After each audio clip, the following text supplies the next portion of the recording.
All right, everybody, welcome to today's call. It is Friday, June 23rd of 2017. This is the TRC sales training call, and I'm excited to do the call as I always am in our 60-minute sprint to deal with some of the challenges du jour when it comes to selling on the phone and in the field. So I want to get right after today. I've got a couple folks on here. Gail, I heard you on early and often. You were awesome yesterday on the sales training call, the mastermind, where we talked a lot about the probate stuff.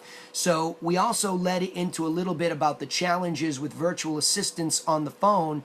And so I would love to pick up there with you if you don't mind. So I'm going to come and make these mics live. Are you good there, Gail? Can you hear me okay?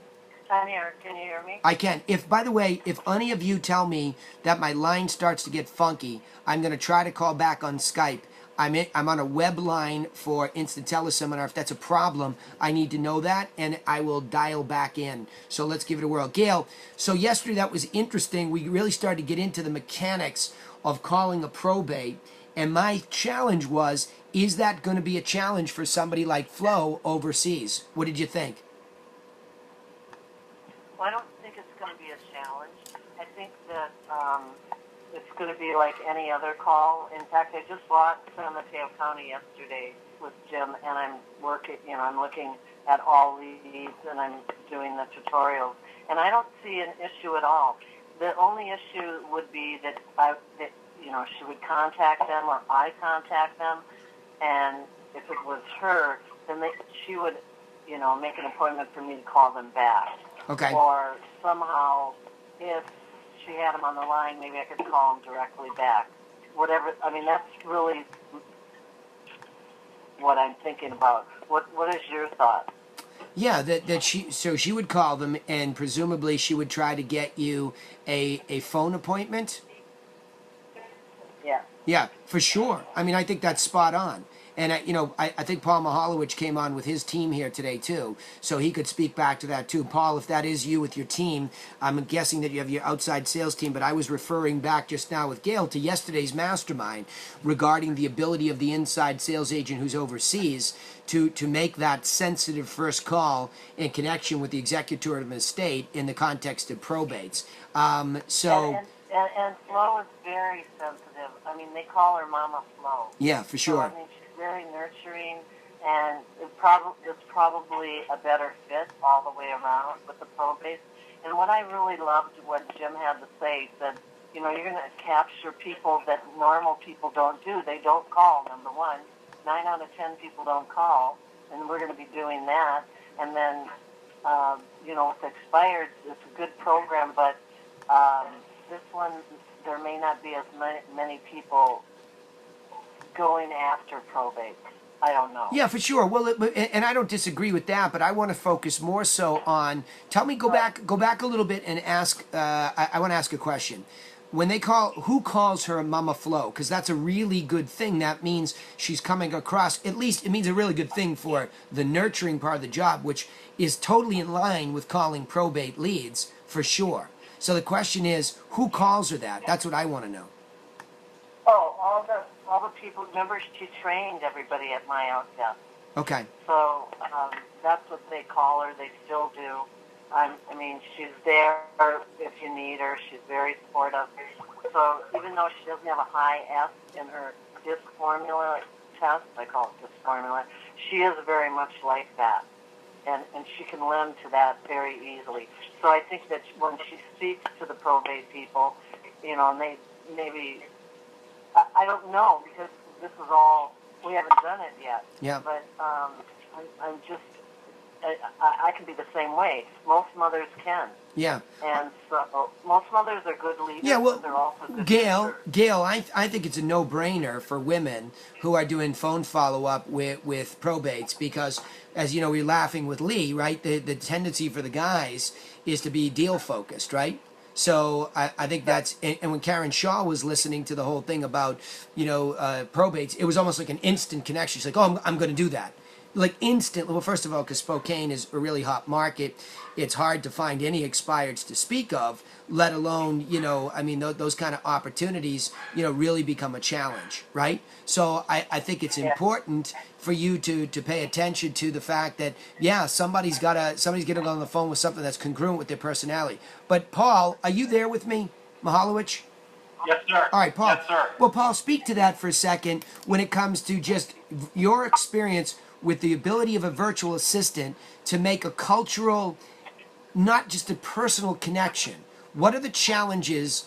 And I want to deal with this. It's a real issue because I'm in the middle of working with my outdesk as well. And Paul, I would like to talk to you after the phone call a little bit about that experience. But I'd like you to be transparent with the challenges that you feel are inherent in that effort. Okay, the first thing we realized really quickly that to find an ISA or basically a telemarketer, you got to have at least 2 or 3 years experience successfully selling software or selling something over the phone. Yep. So my initial experience with my outdesk, they kept giving me resumes, and these people were, really new, didn't have much experience. I tried to role play with them, and they sounded very robotic. Yep. So I went through 6 or 7, almost 8 of them until I ran into my guy Andrew, who was doing it for a Keller Williams team in Texas. And they just happened to let him go because they couldn't hire, because they were a big team in Texas they didn't want to advertise that they were using overseas people, so they had to let him go. Okay. So I picked them up for 3 hours in a night. But you can't hire somebody that just started. They need a few years experience under their belt, and they need to sound good on the phone and be very compassionate. And a lot of them, it happens to be just the Filipino community. They're very service-oriented. We talked about this before, Danny. Sure. And their English is good. But the hard part is it takes years. But you got to find someone that has experience and done it. You can't take somebody green off the street and teach them this right away. Yeah. Yeah. That's Gail. That's Gail, by the way, we're talking to. So Gail, yeah. Oh, okay. But Gail has Flo, who did a lot of the training for my outdesk. So she's already good, right? So she's very good. I don't know if Flo's on the call. I had to mute a few mics here. Is Flo with us today too, Gail? Do we know? Yeah. Okay. Yes, she is. Hey, Flo. Yes, she is. Flo, could you say hello? And if I don't hear it, then I must have muted one of your mics. Yes. Yes, I'm here. Okay. Hi, how are you? I'm fine, thank you. So let's get right into this then, Paul. So here's Flo. And Paul, do we have your guy on here as well today, or do we have your outside sales team? The outside team on it. All right, good. We're going to hit them next. Let's deal with this, because stay in the hot seat with the outside sales team. I'll be looking for the one deal itis or the challenges that the outside sales team has. But Flo, let's talk about this. I want to get right to it. I ask, because we have a lot of experience with people in the group, with folks that are affiliated with my outdesk. I ask all the time of people in this group, is there a cultural challenge? What is the biggest challenge if you're overseas talking to somebody in Northern America, meaning I have mostly Canadian or American clients? What is the biggest challenge when you get on the phone with any type of American or Canadian lead? The most common challenge for a lot of VAs would be basically communicating, because if you don't have adequate English, and you're not a very good communicator, and considering that we aren't Americans, there still is some sort of a cultural challenge about it, because you're not very certain about the use of certain idioms and phrases. Sure. So that's one challenge for them. Sure. However, if you have been speaking with Americans for a long time already, then that gets overcome. So I would agree that if you're getting a VA, it should be someone who has had a lot of experience, not just a bit of experience selling, or doing maybe a bit of cold calling, or a great deal of sales experience in terms of dealing with Americans, or maybe doing customer service for them. That's it. Sure. Okay. All right. So let's go into probates for a second here. Paul, Gail, and Flo, stay in here a little bit because this is the soup of the week, right? So not the soup du jour, but the soup of the whole week because we had Jim Sullivan from All the Leads visit us, which was great. I thought that was excellent because he's also somebody who's in that cold calling mentality. So really, the question begs is, what is the challenge that's different from inside sales with other types of leads? Gail, have you and Flo already talked about this? And Paul, you just started it. Paul, you have to refresh me. I forgot your inside sales agent's name who's in the Philippines. Well, Flo and I have talked about it. I actually took action yesterday, and I took action like 3 o'clock, so they weren't open until this morning because they're in Florida. But we did talk about it. We talked about the Mojo dialer. It works, so how we're going to use that. So we haven't really got into specifics on what we're going to say to the people. I think it's going to come pretty natural to us.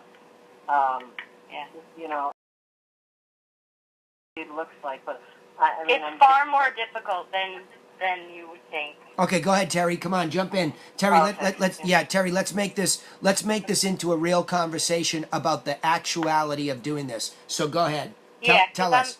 I'm not gonna hold back in the sense of it's a struggle. I mean, it's unlike anybody you've ever called because of the sensitivity of it. And I mean, I've lost 2 grandparents in the last year, and I get the I'm a sensitive person, but it's still approaching it's so hard to explain thoroughly, but it's incredible as to just how touchy it is and upset people are, even if it was 6 months ago that they lost their loved one, and how dare you are calling them to try and to take their home that they may be considering selling, absolutely. But what right is it of us to have received the information from the county and called them to even ask them that, Okay. even after sending the letter? All right, so that's interesting. So let's role play it out then. Tell me what you're hearing, and we don't have to role play it per se. And because I didn't mean that. Let me take that back. I don't want to role play it. I want to troubleshoot it. So what are some of the, so far you're early in this, what are some of the real rejections or pushbacks that you're actually getting following up with a probate, which is the most sensitive situation that I can think of, at least at the moment, unless I'm not thinking through this. What are some of the pushback you're getting? Give me the scenario, give me an idea of what you're saying. They don't need us because the attorney is handling everything. Okay. Which the attorney is handling most everything, but cannot help them in this situation. They don't have real estate to sell, or they're going to hold on to the real estate. And at that point, if they don't have real estate to sell, then you need to try and push a little bit further to see if there's going to be any funds left over from the estate.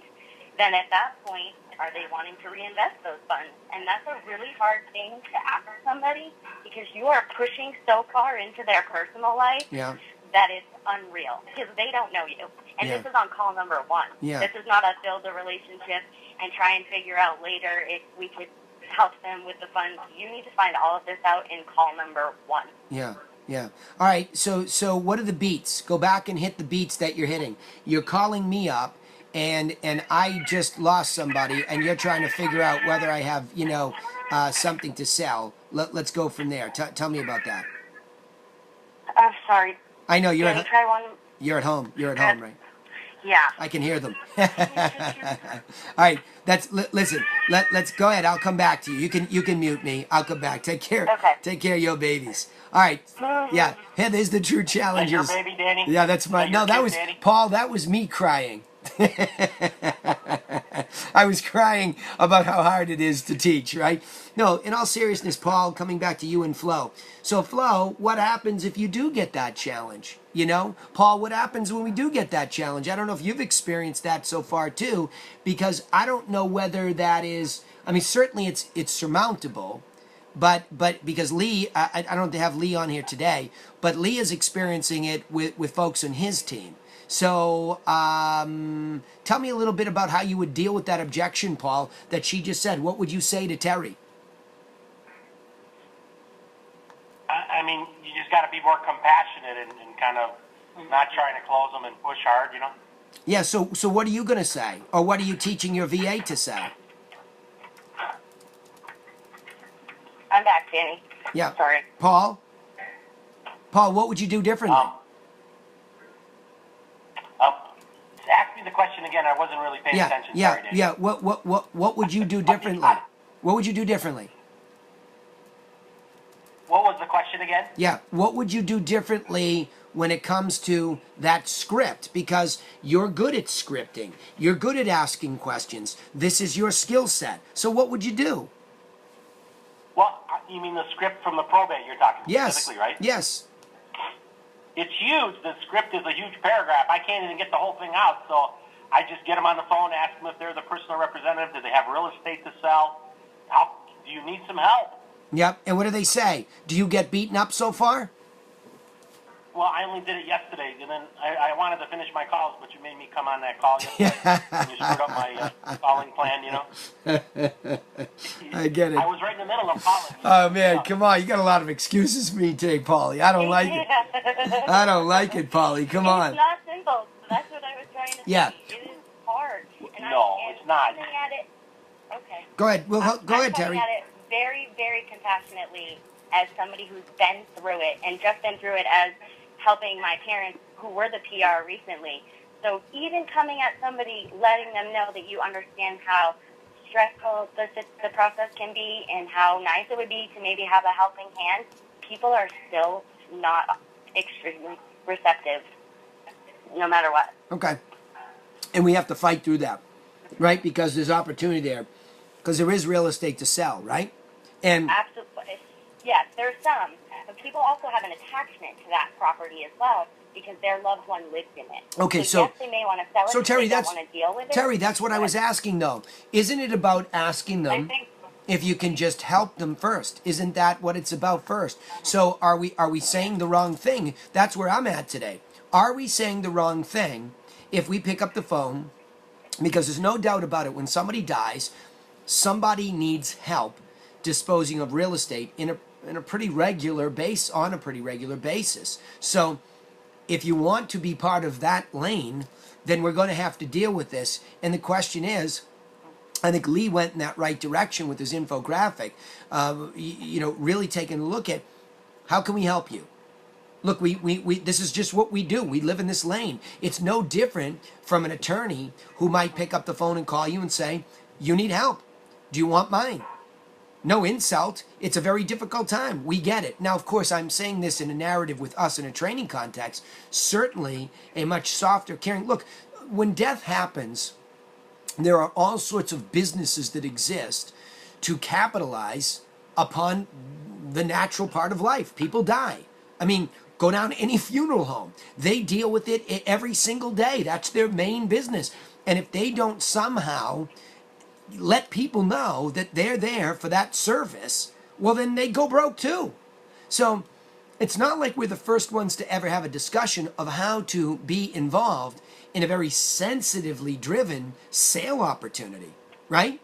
And I get it. Somebody died. But there's a pragmatic side to life. The undertaker exists for a reason. It's a business opportunity, right? Now, you don't have to choose to be in there, but I find that a lot of people gravitates towards saying, I could do that. And the reason they say it, and especially Karen Shaw in your case, Terry, because she's a sensitive, kind-hearted people who connects and says, I could really help that person. I remember Mariana Cowan, my good friend up in Nova Scotia, when she first, ended up as a single mom and she needed to do something and she was in a tough spot, she said she chose expireds because her feeling was that she could help somebody, right?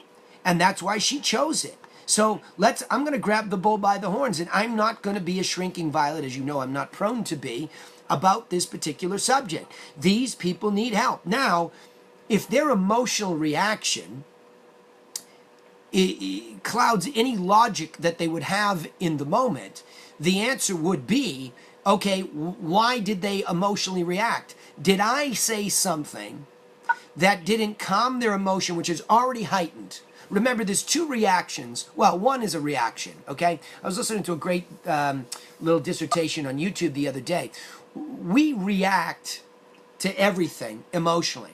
And the truth is, we really can't control that emotional reaction. Something happens, we feel happy, we feel sad, we feel mad. So everybody on the other end of the phone in an inside sale, they're most likely their first reaction is emotional. All of them.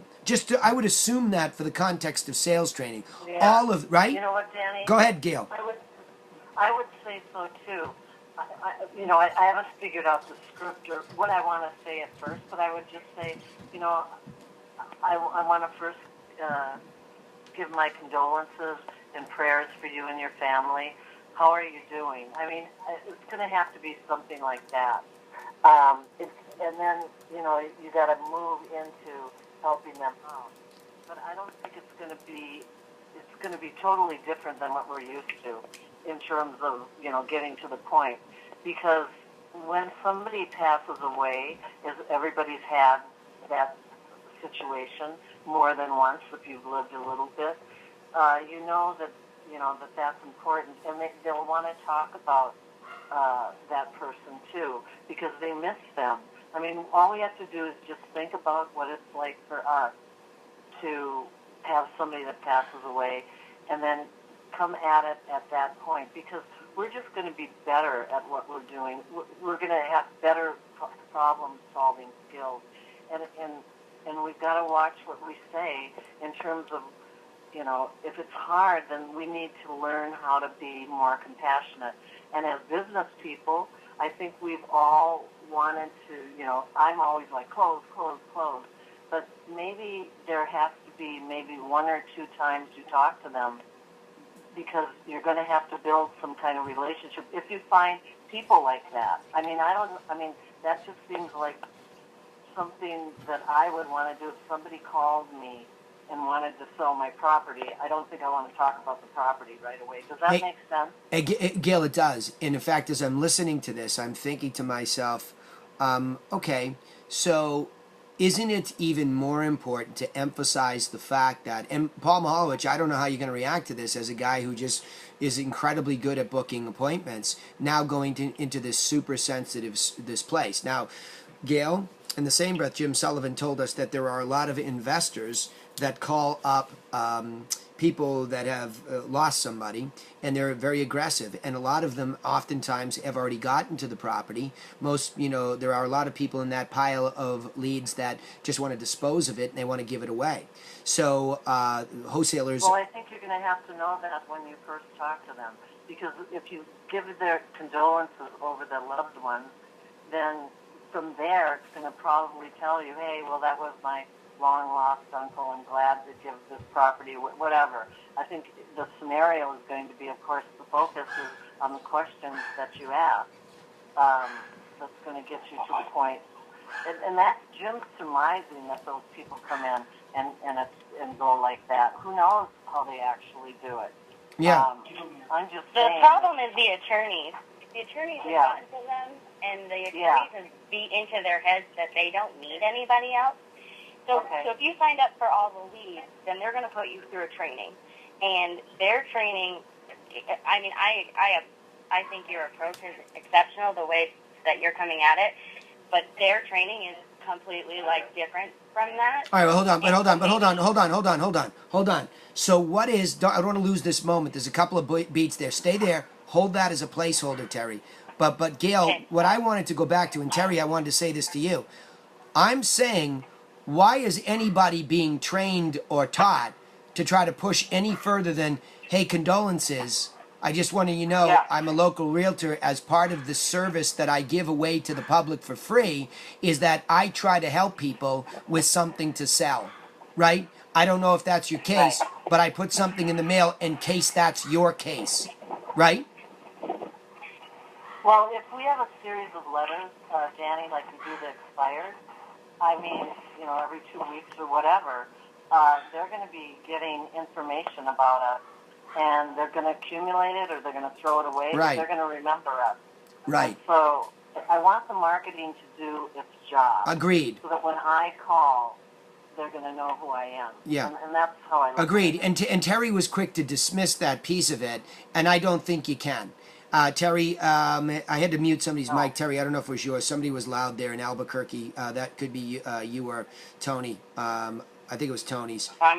You're still there, right? Now, what do you mean? I just Okay. missed what? All right, hold The on. letter part of it? Yes, I thought I heard you dismiss the letter. What you said was something to the effect, in spite of the letter, and here's what I wanted to add to that.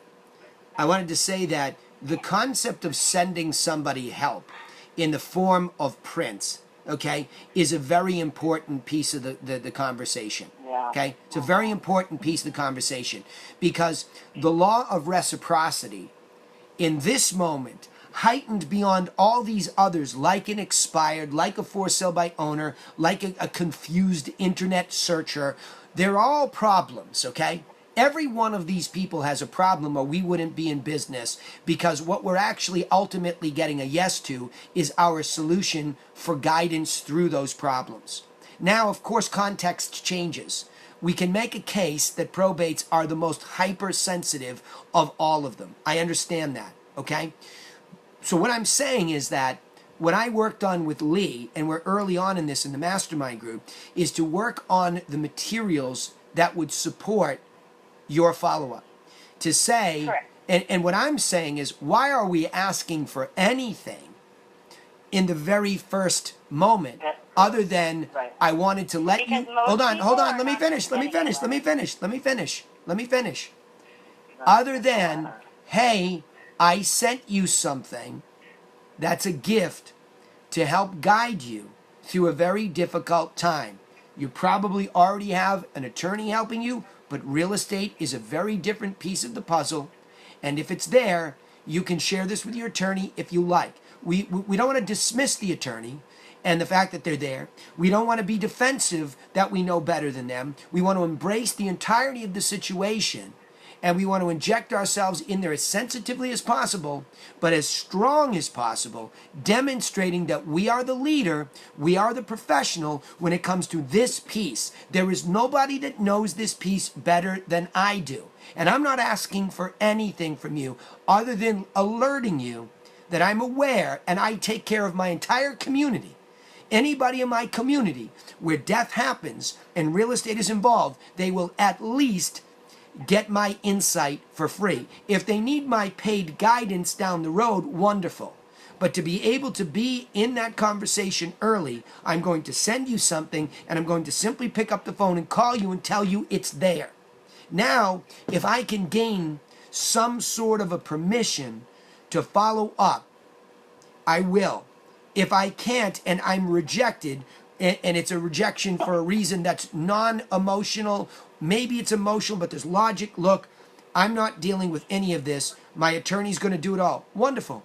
Do you mind if I ask who you're working with?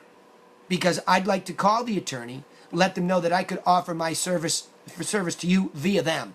Go for that. We just have to stop. We already Go ahead. have the attorney information, too. Yeah, but you're missing my When point. you said- But when hold you on. said they're not getting information, Hold on. So what, Terry? What I'm saying is I'm in the conversation with the human being on the phone, and I'm saying I would be happy to follow up with your attorney in that case. Okay? I know you have the attorney's information. I get it. But rather than just call the attorney, now you have context for calling the attorney. Hey, look, I talked to Sally. She was pretty upset. She told me that she's deferred this process to you. I don't know if you already work with somebody in the real estate business to dispose of probate property, but I want to let you know I sent her some information and I've also emailed or sent over to you what I sent her. Yeah, that's okay, Terry. There's somebody I use. Great. You know what? I sent it anyway. It's already on its way. What I would appreciate is if you would just take a look at that. And if for some reason it doesn't work out with that person, I would love a crack at your business too. And get into a conversation. We're too quick to dismiss all this stuff and not just take a beat to understand a thorough and thick process. Hey, Paul, stay right there. I want to switch to outside sales. Ladies, did that make sense? Did that make sense? Hang on a minute. I just wanted to add something. Of course, Karen. Come on. So we started out with that we had sent them out a letter and things like that. And then after we started hearing what some of these people had to say on the call, matter of fact, Terry and I had a conversation about it yesterday. She says, I'm just getting beat down every single time. So we switched gears a little bit, and we started up with more of a condolences conversation. And then Terry started getting into some extreme. Every single person that she's contacted is defensive the second she hits the phone. They're getting investors who are hounding them. A lot of them are getting banks who are hounding them because the payments aren't in there.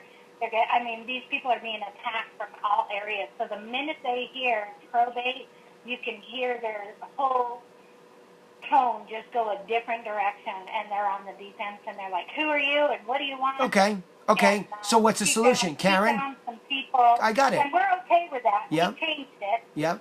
We changed it up to be, you know what? So you know what is your biggest challenge, and what can we do to help you? Good. And So there, she's starting to get more information, but oh my gosh, the stories that we're hearing at this point, you're like, oh my gosh, now we have a whole nother learning lesson to go through Sure. to try and help these people. Some Sure. of these people were kicked out of their home, and the bank has promised them some cash for keys, and they're Sure. not getting it. And Sure. I mean, it's just amazing, some of the stories that she's starting to get, but I don't think just telling them that we sent them out a letter and all that was working. I think it's more. hold on. But hold on. I'm not saying that. I'm not saying that. Hold on. Started getting the story. Hold on. I am not saying that. It's not what I'm saying. You guys all cherry pick me too much. I'm saying in the context of the whole process. I'm just saying cheat to the law of reciprocity, which you're doing now with the adjustment that you've already made. And it's not that big of a deal, really, in my mind's eye, that she's getting all of this stuff. I've been kicked out of it. Well, so what? We've heard that from expireds. We've heard that from FSBOs. We've heard that from short sales for years, REOs. We've heard maybe you're getting some new stories, Terry, that are kind of funky and weird. It's still the same business. It's just that context, Karen, is changing. And maybe it's more emotional. I saw some short sale people that had some whacked out stories for about 5 or 6 years there. Jeanette's online. I know she had REO, crazies and all the stuff I heard her talk about. It is always this emotionally driven business first, and that was the beat I was trying to hit earlier in the call. You're going to get everybody to emotionally vomit all over you when you first make that phone call. And you will make your adjustments so that you don't lose the opportunity to make your adjustments and be the solution, Terry, right? Which you're doing, Karen, what you're doing. But stop dismissing the layers. And that's what we do. I don't think, like, the language, and again, Karen, I get what you're saying, but I want to grab the language for a second, is that if you don't think what's going out in the mail to support the conversation is right, then adjust that too. If you know all of these checklists of things that need to get fixed, then adjust that too. We are. It's just a learning curve. So at first she was going straight to the letter, and she was getting kicked out right away. So we changed it up, and then she would say, by the way, did you get the letter with some of the resources that maybe? Yeah, good. There you go. And she started getting a little bit better, but okay. I think it's going to be even more of a twist as we go along. It's just we're trying to pick it up as we go of what these people are actually needing from us and finding a resource. And he gave us a kind of a list of resources, but we're finding that resource is going to have to be expanded really quick. Yeah, sure. It's just, okay, I'm going to not beat this dead horse because what I need is more experience. When you, Paul, Flo, me, Lee, when we have more experience doing those things, let's circle back each week and see what are we learning, because all it is about providing a solution. And it's the business that we're in. Right. We're providing solutions regardless of the context. And if we learn the lane for expireds, FSBOs, withdrawns and canceled as different types of off the markets, probates because of death, internet leads, whatever the context is, there's no doubt, Terry, right? You'll find a familiarity with each lane, and that's why it's very important before making phone calls to not just scrape them off of a dialer and not know context. Nice work, ladies, all of you. Hot topic, difficult topic. Terry, harvest more info, and let's see what it's like, right? Flo, you'll be up and going, and Paul, you'll be down the line. Paul, you've got your sales team there, outside sales. Let's gear shift because I want to be true to the hour here. So let's get her rocking and rolling. What do we got there for the thought du jour? Okay. Lisa has a question for you. Go ahead, Lisa. Hi, Danny. Hi. It's fun. How are you? Hi. I'm good. How are you? Great, thank you. Good. So I had a quick question. Did anybody else attempt to do an open house on Father's Day weekend? Because we read quite a few articles stating that even though you wouldn't normally want to do one on a holiday, that Father's Day was a good day to do one. So I'm curious if anybody else did one and had success. Well, I didn't. I'll answer for myself first. I did not do an open house on Father's Day, but I did indeed end up doing a second showing from the day before Father's Day open house, and spent an hour with somebody in a house. So, my guess was it was relatively quiet on the holiday. But again, my feeling would be, I think any day where you could spend 90 minutes setting up a good listing as a retail storefront is a good opportunity, because nobody knows the answer till the day that the individual who's most likely to become your client comes through the door. They could be somebody on Father's Day who's alone, and they want to go out and keep busy because Father's Day is a painful day and they're looking for distractions, or it makes them think about change and they want to move. And then there's the people that couldn't, be focused on anything else but their father. This would be the same thing where I just had a conversation about the 4th of July. Expand that question, Lisa, into the context of a holiday. Is a holiday a viable day to do business? And the answer is, with some people, absolutely yes. With some people, absolutely not. We just don't know until we go try it. I think it just simply becomes more a question of what are you doing on that day with those 90 minutes plus or minus, and is it something you want to do? Because to me, yeah, go ahead. On Father's Day, and we did a double day open house. We did one at a condo that we're listing on Saturday, and then we did the exact same open house again on Father's Day, and it was about the same. It wasn't actually that different. It wasn't wildly successful. I mean, it was probably 6 or 7 groups coming through the house, but we did have the price is pretty much at the max of what the place is worth, so it's not exactly one of those open houses where it's kind of a fire sale. It worked out pretty well. The weather was good, and we got a hot market, so it certainly wasn't a waste of time. Yeah, awesome. Well, that's good to hear. Because I know I had a lot of slow drive-bys on Sunday, so I'm not sure if they just were in the neighborhood and when they saw the house, it wasn't what they were looking for as a tri-level. So, that's going to definitely take a certain specific market. So I didn't know what was up, but I definitely did not have a single person show up. So I was curious. So I'm glad to know some other people had some Well, Lisa, let me weigh in it some more. You are there to market the listing.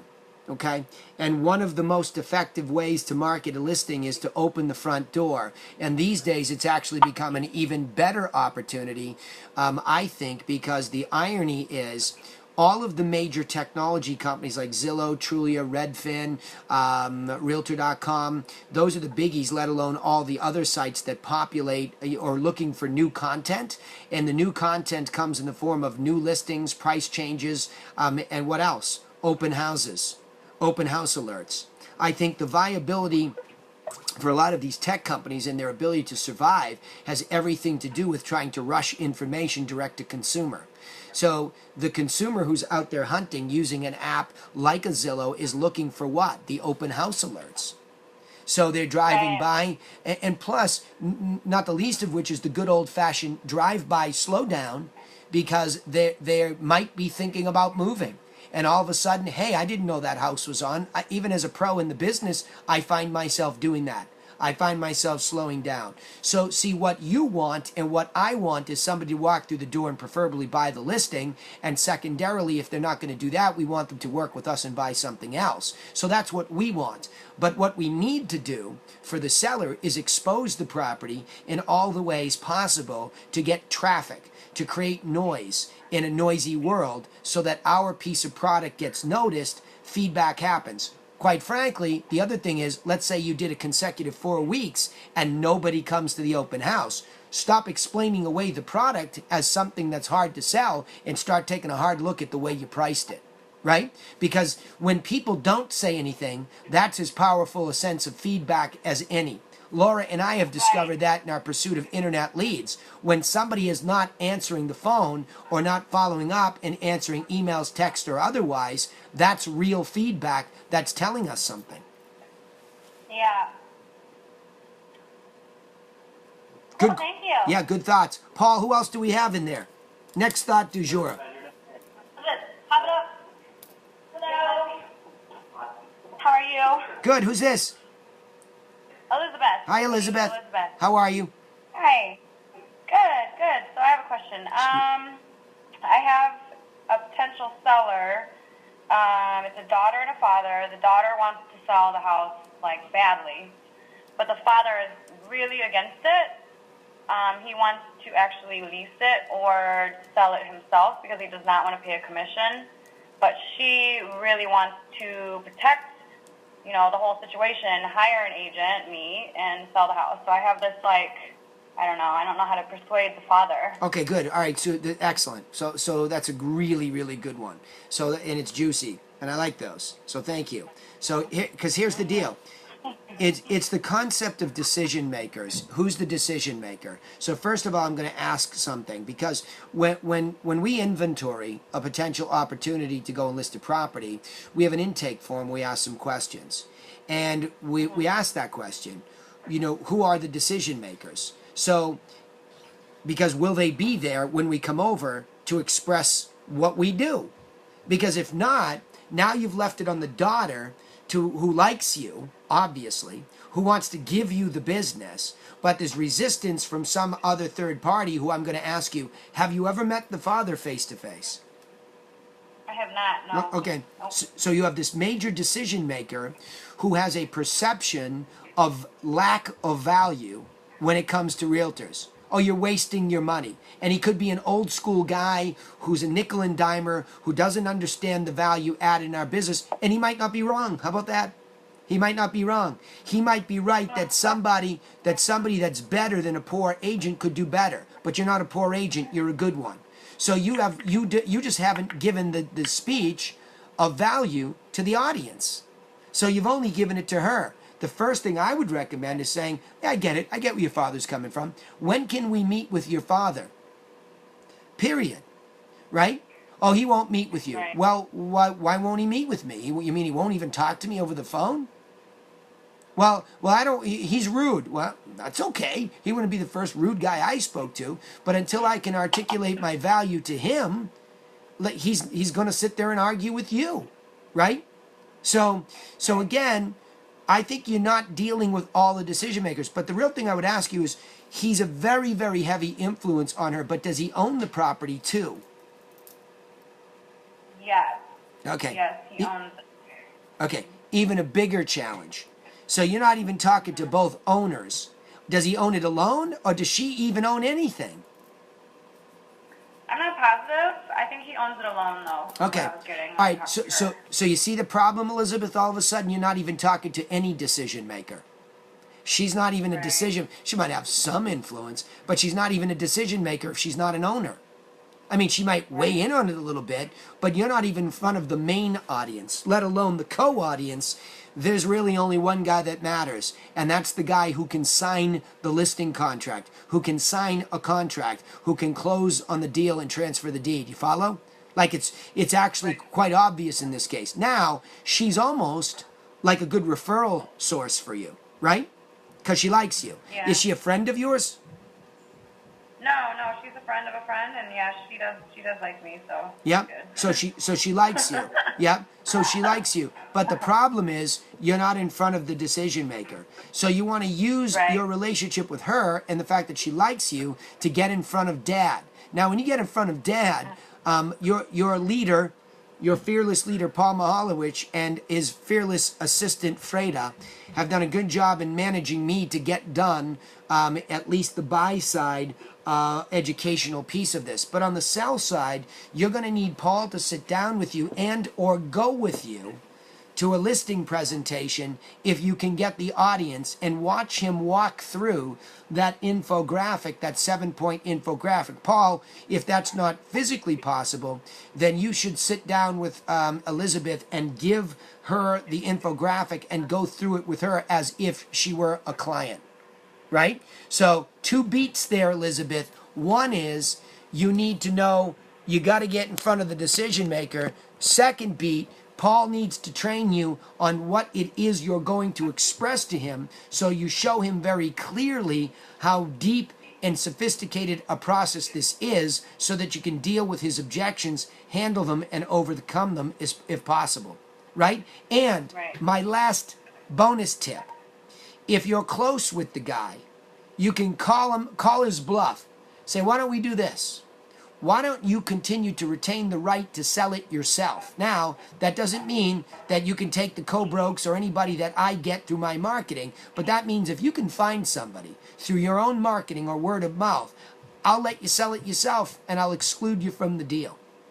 You just call his bluff, right? Because it is very, very difficult for anybody to sell their own house. Very difficult. Even those that think, oh, well, I'm just going to pay a service to put it on an MLS. Great. You just became the latest fly speck in the ocean, right? Right, right. Does that help? Yeah. Yes, yes, it does. Awesome. Good question, though. Paul? Yeah. Paul, you want to weigh in on that at all? No, it's a good idea. When are you going to have the buyer, the seller? Yeah. See, I knew that was coming. You and Fred are going to stay on me, aren't you? So that tomorrow is a good filming day for Danny for the seller, right? Yeah, get that one done because that'll help. Yep, no doubt. Play you over and over. Yeah. Plus, they'll be able to see a picture of you to make it scared. That's no doubt they'll Make sure get you scared. shave. Yeah, no doubt. Well, I got a little growth going here today. I'm online today. So, all right. That's a good one, Elizabeth. Good for you. You're in the game. You're close, but just understand it's the decision maker that we need to get to win over. We can't win. I like to say you can't win from the bleachers. You got to get down on the field, right? Right, yep. Awesome. Paul, who else do we have in the group there? Or Patrick, I'll shift gears. I know I have Jonathan on the call today, and I'll shift gears unless we have anybody else in the room. No, we're good here on this side. All right, buddy. Good stuff. Thank you for participating. All right, who's up next here? Jonathan Leone, I know I have you out there. Fahad, I know I have you out there with some, you're in the thick of some real good negotiation stuff there. Heather Lang, you're out there with me today too, looking for some. Brian Grimm, you came in nice and early today, buddy. If there's anything you want to touch base on. Just a fly on the wall here. Yeah. Yeah. Yeah, well, Fahad, you know what? You had some pretty good stuff that I think would be a good little anecdote to share, where you had that house with the distress sale next to it. Yeah. Give them a little context about that and talk about how you became the solution, because I think that's what makes you really good on the sales end. So talk about the challenge all the way from pricing it, dealing with the feedback, making any adjustments, and finally getting past it. Okay, so we had this house that we listed, great neighborhood, great schools, 10 on 10, should have sold ASAP.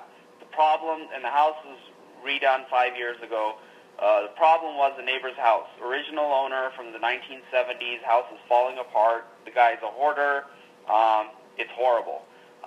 We priced it at, we were priced at $625. My gut was it would go at $620 all day long. And we were on the market, I think, like over 2.5 months. And we did a price reduction, $10,000 to like from $625 to $615. And we got it in escrow once. It fell out.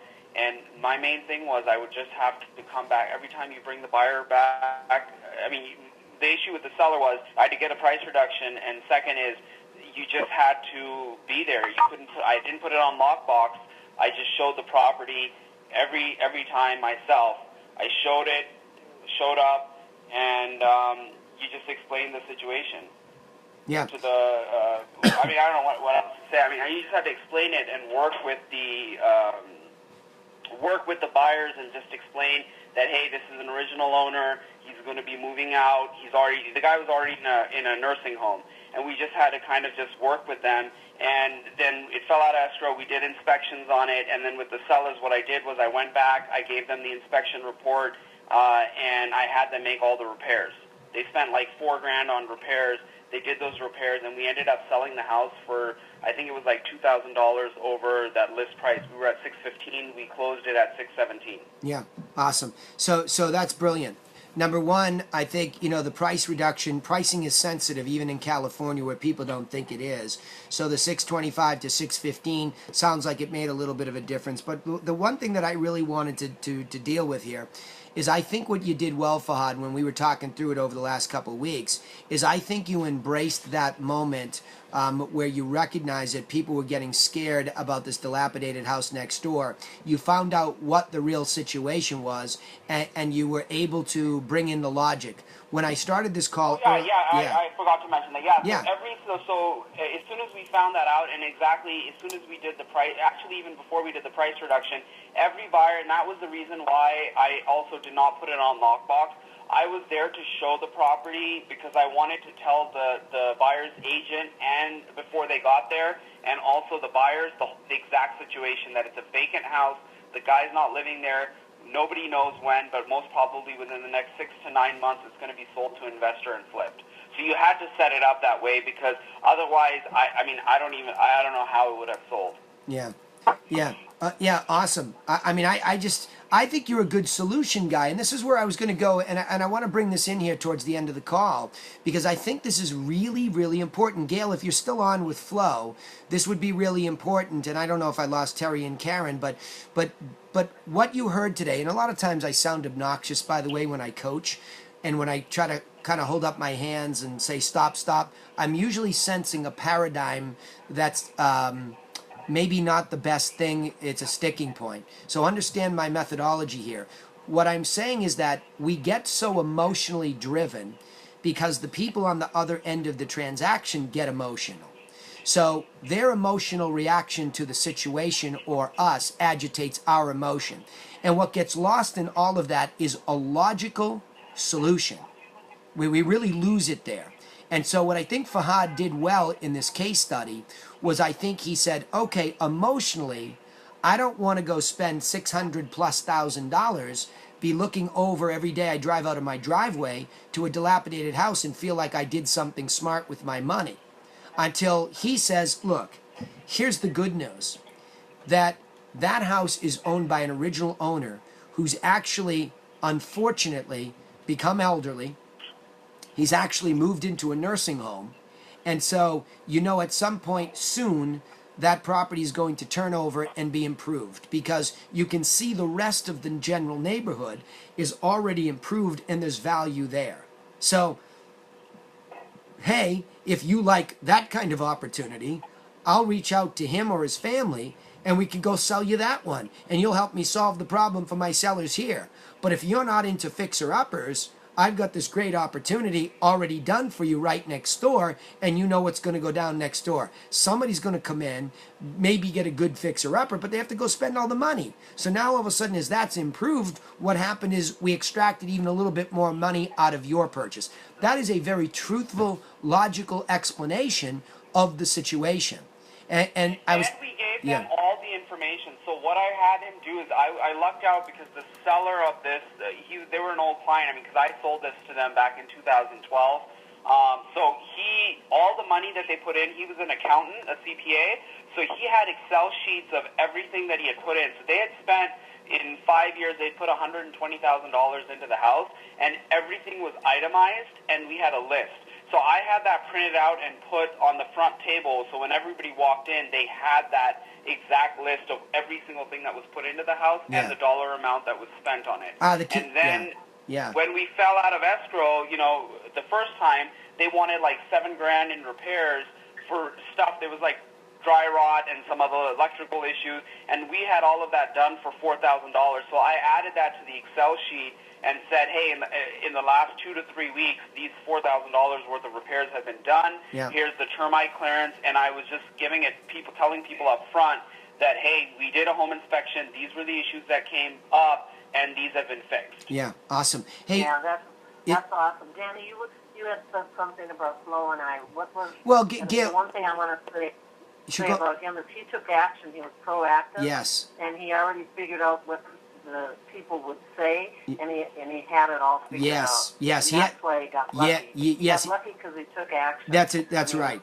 That's right. Gail, he developed the right logical narrative for the situation. Right. And that's why I wanted to go back and do that as a case study. I thought he was brilliant in that. Well, I know he's very, very good at sales. Yeah, he's very good at sales. And that is a true compliment, Fahad. You're just very good at that piece of this puzzle. Now the key is how do we get more of those coming in regularly for good salespeople is the masterminds endeavor, right?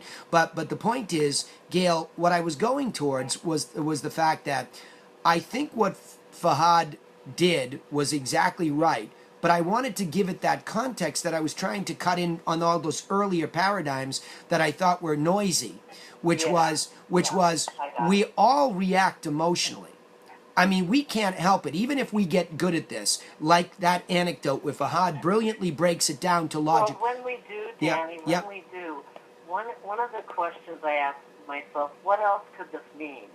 Instead of taking it as an offense or defense, or what else could this mean? And then quickly write it down so that you don't stay in that feeling.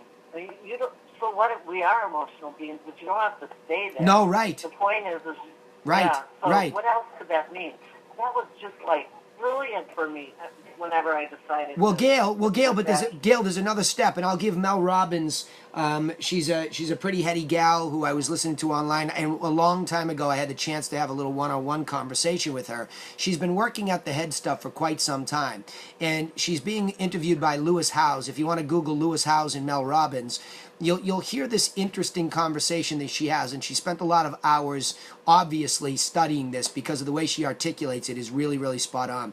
But what she says, she starts to talk about the frontal cortex.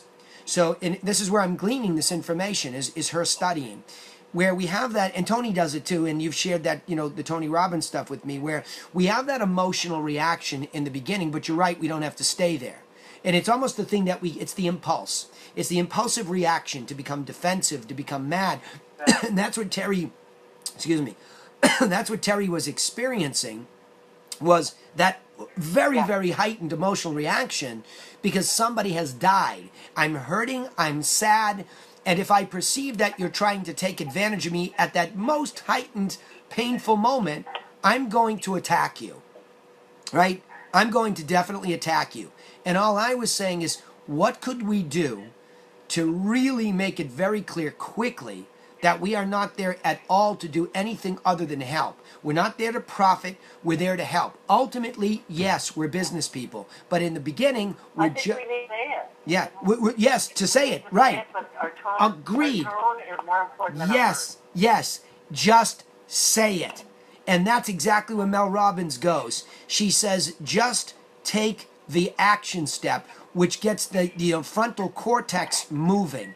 The next thing is movement, the just doing of the thing. We can theorize about it here, but it's just to do it, right? Because the minute you start moving that thing forward, you begin to get away from emotion. And now being more specific, bringing it back to Fahad's situation, Fahad realizes, oh no, I'm feeling distressed. This is going to be a difficult sale because I have a distress sale right next door. But he takes the movement to get the price reduction. He takes the movement to get the list after the first deal fell apart over. There's a series of movements he makes here to ultimately bring the grand conclusion. Here are the upgrades that they did, so you know why we're asking this. Here are the upgrades, if you look next door, they still have to do, and somebody will do them. So by the time they do them over there, they're probably more expensive than what you'd pay us for this.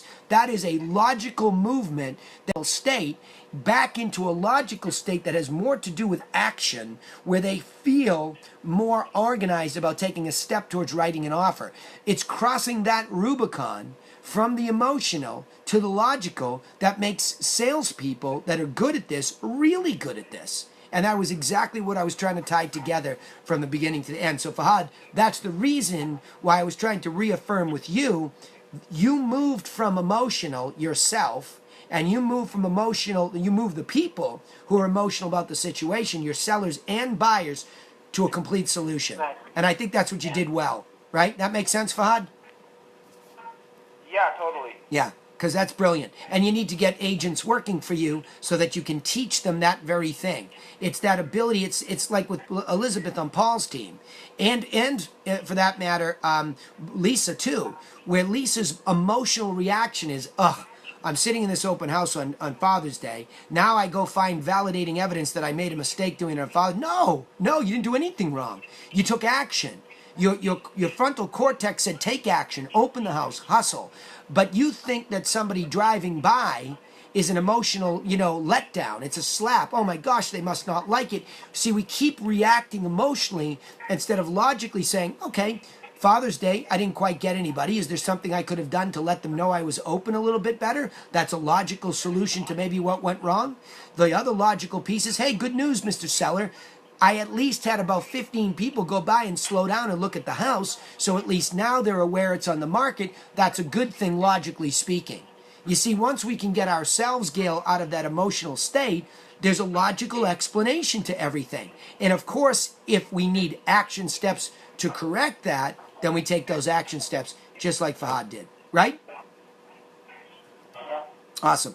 All right, everybody, look, that's our hour. That's a really, really good call for you to bring those things up. I don't mean my solutions necessarily. I mean, you provoked me into some good conversations here. Try to go out and practice. Don't be emotional when they are on the other side. Try to activate your frontal cortex with a good logical action step. Explain the logic like these punch lists of things and be the solution. And I'll see you next week. Good work. Everybody have a good weekend. Get out there, do some of those open houses. Lisa, go get them. See you guys. Thanks everybody online.